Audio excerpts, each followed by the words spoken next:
கடகராசிக்கான பங்குனி மாத பலன்கள். பங்குனி மாத கிரக நிலைகளை பார்க்கும் பொழுது உங்கள் ராசிநாதன் சந்திரன் விரயஸ்தானத்தில் ராகுவோடு இணைந்திருக்கின்றார். குருவின் பார்வை சந்திரன் மீதும் தொழில் ஸ்தானத்தில் சஞ்சரிக்கும் செவ்வாய் மீதும் பதிகின்றது. எனவே குரு சந்திர யோகமும் குரு மங்கள யோகமும் செயல்படும் மாதமாக இம்மாதம் அமையும்.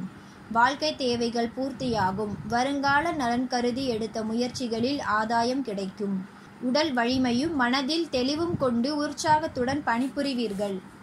குருவின் பார்வை 2, 10, 12 ஆகிய 3 இடங்களில் பதிகின்றது. எனவே வாக்கு, தனம், குடும்பம், தொழில், பயணம், அந்நிய தேச தொடர்பு ஆகிய நிலைகளில் ஆதாயம் தரும் தகவல் வரப்போகின்றது.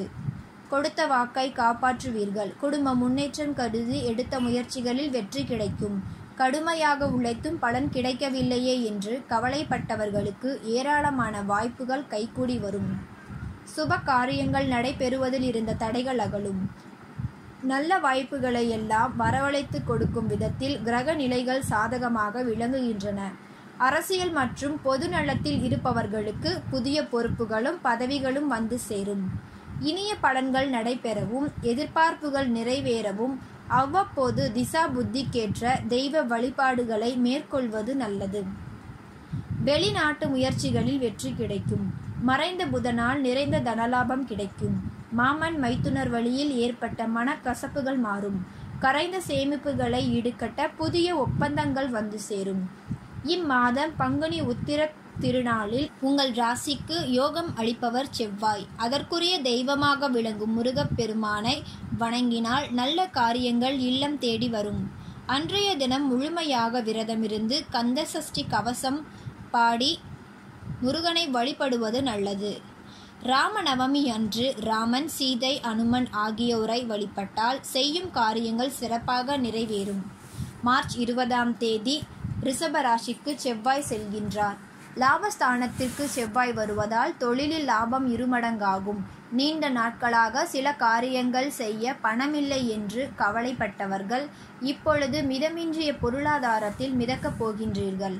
மார்ச் 22ஆம் தேதி கும்பராசிக்கு சுக்கிரன் வந்து அங்குள்ள புதனோடு இணைந்து புத சுக்கிர யோகத்தை உருவாக்குகின்றார். மறைந்த புதனால் நிறைந்த தனலாபம் கிடைக்கும். மாமன் மைத்துனர் வழியில் ஏற்பட்ட மனக்கசப்புகள் மாறும். சூரிய பலம் நன்றாக உள்ளதால் முன்னோர் வழி சொத்துக்களில் முறையான பங்கீடுகள் கிடைக்கும். பஞ்சாயத்துக்கள் சாதகமாக முடியும். தனாதிபதியாக சூரியன் விளங்குவதால் வங்கிகளில் கடன் கேட்டு விண்ணப்பித்தவர்களுக்கு அது கிடைப்பதற்கான அறிகுறிகள் தோன்றும். வெளிநாட்டில் பணிபுரியும் நண்பர்களின் ஒத்துழைப்போடு புதிய ஒப்பந்தங்கள் கிடைக்கும். ஏப்ரல் 8ஆம் தேதி மீன ராசிக்கு புதன் செல்கின்றார். சகோதரர் ஒத்துழைப்பு குறையலாம். பயணங்கள் அதிகரிக்கும். ஆதாயம் இல்லாத அலைச்சல்களால் அமைதி குறையலாம். யாரோடும் வாதாட வேண்டாம். வருவது வரட்டும் என்று பெருமிதத்தோடு வாழ்க்கை நடத்துங்கள். உறவினர்களை அனுசரித்து செல்வது நல்லது. பழைய வாகனங்களால் பிரச்சனைகள் உருவாகலாம். எனவே அதை மாற்றி புதிய வாகனங்கள் வாங்கும் முயற்சியில் ஈடுபடலாம். கடித போக்குவரத்துகள் சாதகமாக அமையும். வெளிநாட்டில் இருந்து சொந்த ஊர் திரும்ப முடியாதவர்கள் இப்பொழுது வர வாய்ப்பு ஏற்படும். இம்மாதம் ராகு கேதுகளுக்குரிய சிறப்பு பரிகாரங்களை யோகபலம் பெற்ற நாளில் செய்வது நல்லது. வராகி வழிபாடு வலிமை சேர்க்கும். பெண்களுக்கான பலன்கள். இம்மாதம் வசதி வாய்ப்புகள் பெருகும். எண்ணங்கள் எளிதில் நிறைவேறும். கணவன் மனைவிக்குள் ஒற்றுமை பலப்படும். இடமாற்றங்கள், ஊர் மாற்றங்கள் எதிர்பார்த்தபடி வந்து சேரும். சொத்து பிரச்சனைகள் சுமூகமாக முடியும்.